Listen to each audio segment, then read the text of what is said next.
খাবার খাওয়ার পর এই 4টি ভুল কখনোই করবেন না। নাম্বার 1, খাবার খাওয়ার সঙ্গে সঙ্গে কখনোই শুতে যাবেন না। এতে আপনাদের অ্যাসিডিটির সম্ভাবনা বেড়ে যাবে এবং আমরা খাবারের মাধ্যমে যে এক্সট্রা ক্যালোরিটা গ্রহণ করছি সেটা এক্সারসাইজের অভাবে আমাদের শরীরের বিভিন্ন জায়গায় চর্বির আকারে জমা হবে, যার ফলে আমাদের কোলেস্টেরল বেড়ে যাবে এবং ডায়াবেটিস, উচ্চ রক্তচাপ সহ হৃদরোগের সম্ভাবনাটা অনেকটাই বেড়ে যাবে। নাম্বার 2, খাবার খাওয়ার পরপরই কখনোই ফল খাবেন না। ফল যদি খেতে হয় তাহলে খাবার খাওয়ার অন্তত 1 ঘন্টা পরে খাবেন। ফল খাওয়ার সবথেকে সঠিক সময় হচ্ছে সকালের জলখাবার এবং দুপুরে লাঞ্চ করার মাঝামাঝি সময়ে।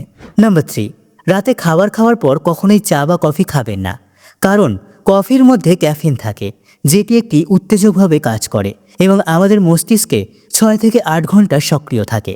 এটি আমাদের খাবার হজমের ব্যাঘাত ঘটানোর পাশাপাশি ঘুমেরও ব্যাঘাত ঘটাবে। নাম্বার 4, খাবার খাওয়ার পর কখনোই ধূমপান করবেন না। বিশেষ করে ভাত খাওয়ার পর ধূমপান করলে শরীরে মারাত্মক সমস্যা দেখা দিতে পারে।